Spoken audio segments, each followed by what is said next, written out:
नमस्कार दोस्तों, स्वागत है आपका एक बार फिर से मेरे YouTube चैनल में। तो आज हम जानेंगे जिस बीमारी के बारे में, उसको बोलते हैं रेबीज।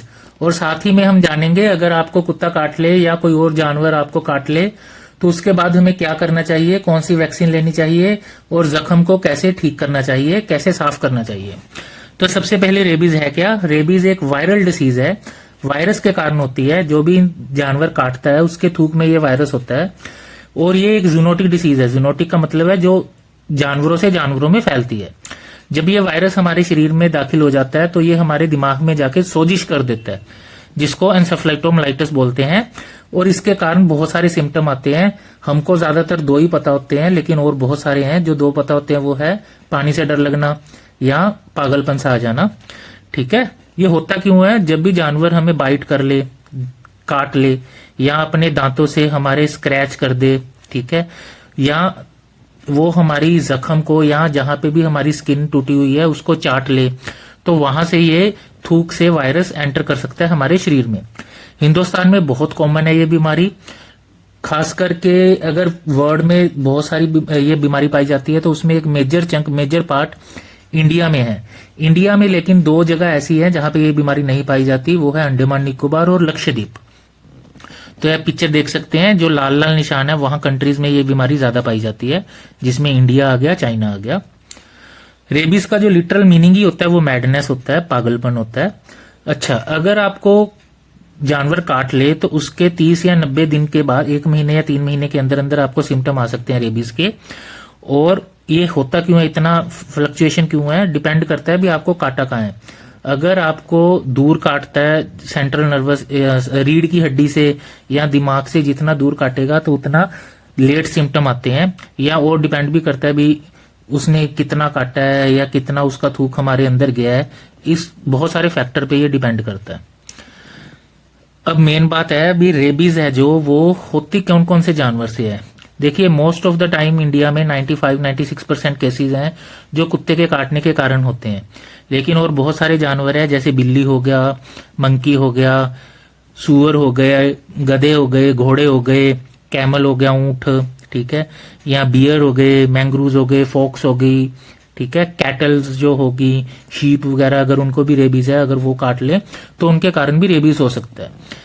एक मोस्ट कॉमन क्वेश्चन होता है, खास करके स्टूडेंट्स का, जो हॉस्टल में रह रहे होते हैं या कहीं भी हमें जी चूहे ने काट लिया, तो चूहे के काटने के बाद हमें रेबीज का वैक्सीन की जरूरत है या नहीं। चूहे के काटने के बाद ज्यादातर रेबीज का केस नहीं होता। तो इसमें जो गाइडलाइंस है वो ये है, अगर तो डोमेस्टिक, जो आपके घर के किसी चूहे ने काटा है, जो घर में वैसे घूमते फिरते रहते हैं, तो उस केस में पोस्ट एक्सपोजर वैक्सीन की, प्रोफाइलैक्सिस की जरूरत नहीं होती। लेकिन हाँ, अगर आपको कहीं वाइल्ड रोडेंट ने काट लिया, मान लो आप कहीं ट्रैकिंग करने गए थे, घूमने फिरने गए थे, वहां किसी चूहे वगैरह ने काट लिया, तो आपको वैक्सीन लेनी चाहिए, तब आपको पोस्ट एक्सपोजर वैक्सीनेशन की जरूरत है। इसके बाद है, ये फैलता कैसे है देखिए। अब देखिए, इसमें 6 स्टेप होते हैं। सबसे पहला क्या है, वायरस हमारे शरीर में एंटर कर जाएगा जब कुत्ते ने काट लिया। उसके बाद वो वायरस वहीं पे जो लोकली साइट है वहां पे रेप्लिकेट करेगा, बढ़ेगा। फिर वहां से हमारे सेंट्रल नर्वस सिस्टम में एंटर कर जाएगा। कैसे एंटर करेगा? जो हमारी नर्व्स होती हैं, नसें होती हैं, उससे वो हमारे स्पाइनल कॉर्ड में एंटर कर जाता है। स्पाइनल कॉर्ड में एंटर करने के बाद ये हमारे दिमाग में चला जाता है, जहां पे जाके ये एन्सेफेलाइटिस करता है। और दिमाग में से ये फिर दोबारा हमारे शरीर में फैलना शुरू हो जाता है। और हमारी जो थूक बनाने वाली ग्रंथियां होती हैं, जिसको सलाइवरी ग्लैंड्स कहते हैं, उसमें भी ये वायरस आ जाता है। तभी जब भी वो इन्फेक्टेड पर्सन या इन्फेक्टेड इंसान या इन्फेक्टेड जानवर किसी और को काटेगा, तो उसका जो थूक है वो उसके अंदर जाएगा, दूसरे इंसान के अंदर या दूसरे जानवर के अंदर, तो उससे रेबीज वायरस और फैलेगा। ठीक है, अब है इसका मैनेजमेंट क्या है। जब भी आपको कुत्ता काट ले या कुछ भी कर ले तो उसमें क्या करना चाहिए। इसमें 3 स्टेप है। सबसे पहला है उसका जो वूंड है, जो उसका जख्म है, उसको कैसे मैनेज करना है। फिर उसमें होती है रेबीज वैक्सीन। तीसरी चीज होती है रेबीज की इम्यूनोग्लोबुलिन्स। ठीक है, सबसे पहली चीज है, अगर आपको कुत्ता काट ले तो उसका जो जख्म है वो हमें इमीडिएटली बहते पानी और साबुन से धोना चाहिए, कम से कम 10-15 मिनट तक। इससे क्या होता है, जो रेबीज का जो वायरस है या जो उसका जानवर का सलाइवा है, उसका लोड कम हो जाता है और रेबीज होने के या इन्फेक्शन होने के चांसेस बहुत कम हो जाते हैं। इसके बाद उस वूंड पे हमें एंटीसेप्टिक जैसे कि बीटाडीन होगी, पोविडीन, आयोडीन वगैरह होगी, वो लगा सकते हैं। टेटनस का इंजेक्शन लेना चाहिए, प्रोफाइलेक्टिक इंजेक्शन, अगर आपको पिछले 5 सालों के अंदर टेटनस का इंजेक्शन नहीं लगा हुआ। उसके बाद आपको सूटेबल एंटीबायोटिक खानी चाहिए ताकि जख्म में और कोई इन्फेक्शन ना हो। एक कॉमन क्वेश्चन होता है जी, बहुत बड़ी बाइट है तो टांके लगाने चाहिए या नहीं। देखिए, जर्नली टांके लगाना अवॉइड करना होता है, टांके नहीं लगाने होते क्योंकि इससे नर्व इरिटेट हो सकती है। लेकिन अगर आपको लगाने पड़ ही जाए टांके तो बहुत हल्के हल्के लूज टांके लगाने होते हैं, और वो भी जख्म के आसपास रेबीज की इम्यूनोग्लोबुलिन देने के बाद। ठीक है, यही इस पिक्चर में दिखाया गया है। सबसे पहले आपने वॉश करना है अच्छी तरह से बहते पानी में 10-15 मिनट के लिए। उसके बाद एंटीसेप्टिक लगाना है। एंटीसेप्टिक में भी सिर्फ बीटाडीन वगैरह, हल्की सी एंटीसेप्टिक। उसके बाद अगर सूचर करना हो तो इंजेक्शन लगाने के बाद। अब इसमें जो बहुत ख्याल रखने वाली चीज है, एक तो जो जख्म है उसको नंगे हाथों से छूना नहीं है। ठीक है, हो सकता है आपके हाथों में कट्स लगे हों तो आपको भी इन्फेक्शन होने का खतरा हो सकता है। दूसरी बात, यहाँ पे कोई मिट्टी, मिर्चें, हल्दी, नींबू या कुछ भी, कोई पान का पत्ता, चूना, ऐसा कुछ नहीं लगाता होते। अगर हम ये चीजें लगाएंगे तो वहां पे जख्म है जो, वहां पे जलन हो सकती है, इरिटेट हो सकता है, जिससे वायरस हमारी नसों में जल्दी घुस सकता है और जल्दी इन्फेक्शन हो सकती है। तो ये चीजें नहीं लगानी चाहिए। इसके बाद है हमें कौन सा ट्रीटमेंट लेना चाहिए। देखिए, इसमें जो रेबीज की जो जानवर की जो बाइट है, जो जानवर का जो उसने कोई भी जख्म दिया है, उसको 3 कैटेगरी में बांटते हैं। सबसे पहला है, अगर तो उसने आपके जो स्किन को सिर्फ चाटा है या आपने उसको कोई फीड किया है और आपकी स्किन इंटैक्ट है, वहां पे कोई जख्म वगैरह नहीं था, तो उस केस में सिर्फ आपने अच्छी तरह से वॉश करना है। ठीक है, और उस केस में कोई आपको प्रोफाइलैक्सिस की जरूरत नहीं होती। सेकंड कैटेगरी क्या होती है, अगर आपको वो माइनर स्क्रैच डाल दे आपके स्किन पे या आपको निबल कर ले, तो उस केस में आपको प्रॉपरली वूंड मैनेज करना चाहिए, वॉश करना चाहिए अपना। ठीक है, उसके बाद रेबीज की वैक्सीन लेनी चाहिए। तीसरी कैटेगरी बाइट की होती है, जब वो आपको प्रॉपरली बाइट करे और आपके जख्म हो जाए, अपने दांत अंदर घुसा दे मान लीजिए। ठीक है, या आपका जो कहीं पे जख्म था उसको वो काफी देर तक चाट ले।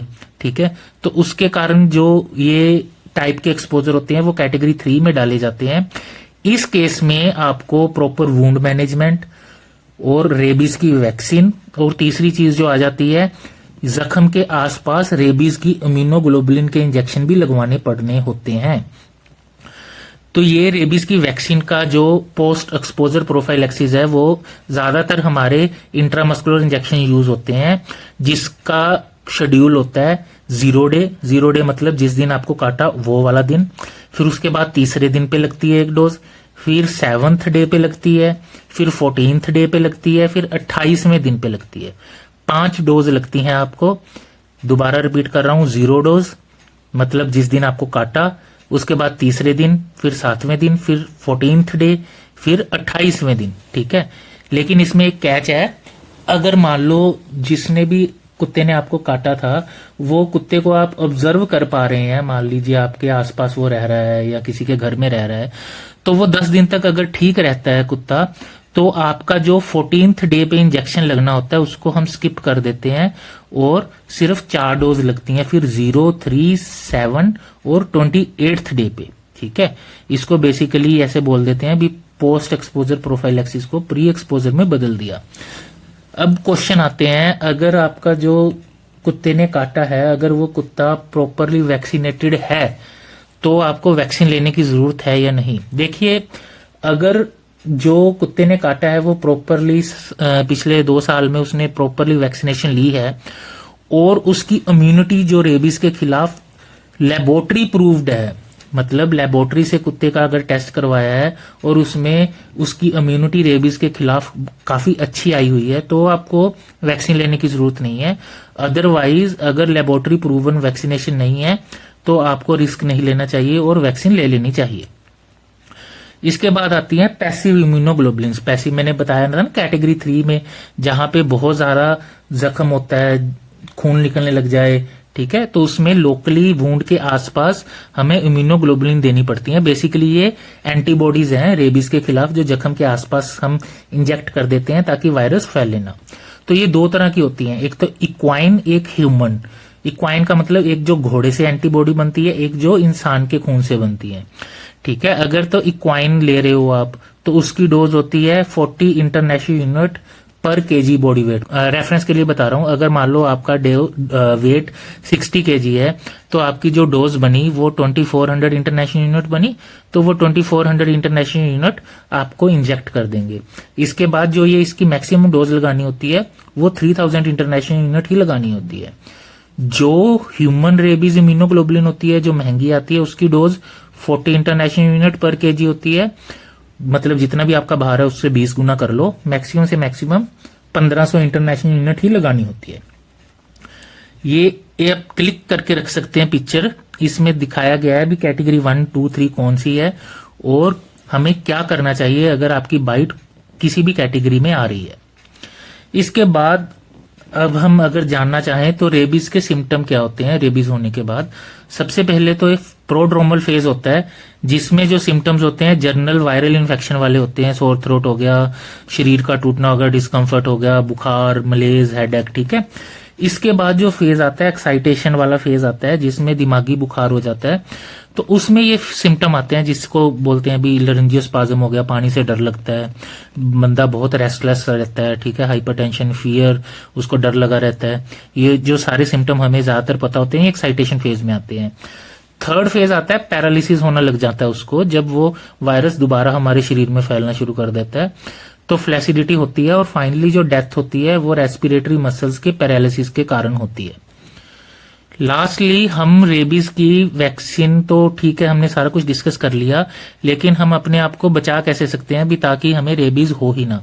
तो सबसे पहले है अपने आप जो भी जानवर आप पाल के रखते हैं, अगर कुत्ते को, बिल्ली को, तो उसको प्रॉपरली वैक्सीनेटेड रखिए, ठीक है। अपने पेट्स को अपनी सुपरविजन में रखिए, ठीक है। कभी भी कोई वाइल्ड एनिमल आपको मिले उसको आपने ज्यादा छेड़ना नहीं है, ठीक है। अगर आपके आसपास अगर आपको बहुत ज्यादा स्ट्रे डॉग्स वगैरह या जानवर मिल रहे हैं तो आपकी म्युनिसिपल कॉर्पोरेशन में एक पेट कंट्रोल ऑफिसर होता है, जो उसको आप फोन कीजिए, उसको इन्फॉर्मेशन दीजिए ताकि वो आपके आसपास के एरिया में जो स्ट्रे डॉग्स हैं उसको कन्फाइन कर सके। उसके बाद अगर आपको किसी जानवर ने काट लिया है तो 10-15 मिनट आराम से अच्छी तरह से बहते पानी और साबुन से अपने जख्म को धोएं और उस पर कोई भी ऊट पटांग चीज ना लगाएं, ठीक है। ऐसी 28 सितंबर को वर्ल्ड रेबीज डे मनाया जाता है। आप ऐसी मोर वीडियोस के लिए मेरे चैनल को सब्सक्राइब कीजिए, इस वीडियो को लाइक कीजिए। अगर आपको ये वीडियो अच्छी लगे तो ज्यादा से ज्यादा इस वीडियो को शेयर कीजिए। Thank you, thanks a lot.